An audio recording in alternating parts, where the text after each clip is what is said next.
Okay, welcome back to Off Script. I'm Riley. And I'm Taylor. So let's unpack this. We're doing a deep dive into Last Dance at the Country Club, and really our mission here is to get right to the emotional heart of Kate Weiler's big choice. We're talking about marriage, sacrifice, and yeah, that exact moment she's standing on the tarmac and just refuses to step into that ceremonial wasteland of being second lady. Yeah, that moment where she just stops and the plane starts pulling away. It's so quiet, but it's absolutely the climax, isn't it? Totally. So the episode kicks off right after Hal's VP announcement bombshell. And Kate's reaction. Wow. It's not anger, not shouting. It's this cold, icy silence. Which feels way more serious, doesn't it? Like something's fundamentally broken. Definitely. Hal sees the danger signs immediately. He knows he needs to fix this fast. So he does what he knows best. Political maneuvering. He goes straight to Billy Appiah. Right. Hal insists Kate can't just be, well, second lady. Because that's basically nothing, right? It's ceremonial, no actual power or role. Exactly. He says she needs a real position. Exactly. And Billy, well, she comes through, or seems to.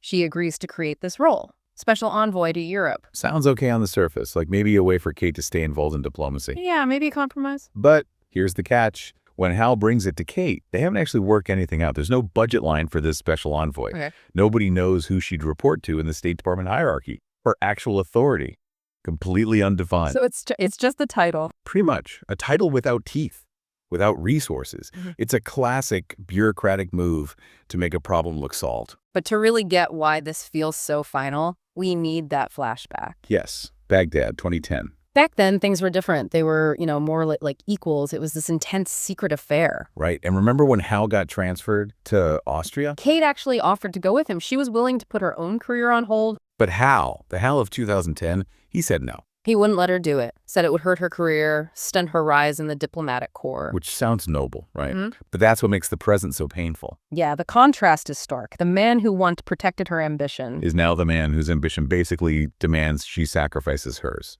And the emotional anchor to that lost partnership, it's that really raw, unceremonious proposal. Hal using a red twist tie from a bread bag as a makeshift ring. And the power of that image is that Kate still carries that twist tie. Now, in the present day, it's not just the symbol of the proposal itself. It's like physical proof that the partnership she signed up for, the one built on them both being ambitious and honest, that it was real once.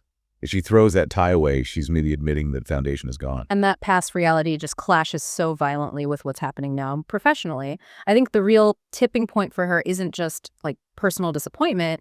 It's seeing the actual professional cost of sticking with him. You see that cost playing out immediately in her final interactions, too. Yeah. While Kate's packing up, EIdra Park is under fire over Margaret Roylin dying in custody. Right. And Kate is basically walking out right when they're facing this massive political storm because she's caught up in her own marriage drama. Okay, so before she potentially leaves London for good, she has one last big diplomatic task.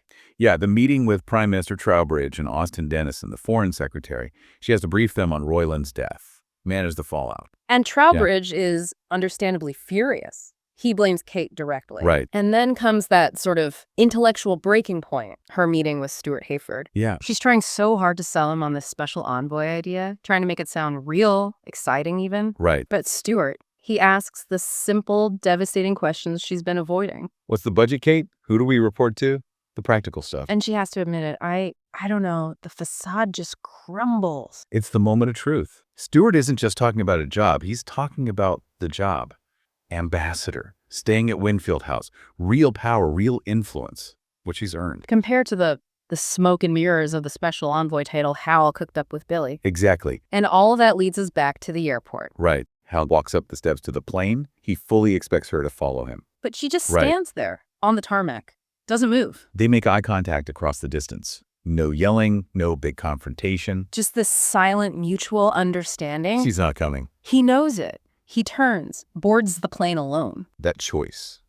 It's so much bigger than just the job title. It's about her identity. It's about refusing to disappear after decades of being told, implicitly or explicitly, that her role was to support his ambition. So true. So the big question for you listening is, did Kate make the right call?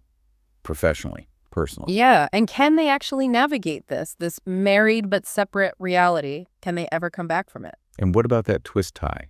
Is it just a sad reminder now, or is there still something foundational there they could rebuild on someday? Let us know what you think. We genuinely read all the comments. It makes you think, doesn't it? Yeah. Sometimes the bravest move isn't some grand gesture, but simply refusing to be moved when everyone expects you to step aside. Thanks for digging into this with us. We'll see you next time on Off Script.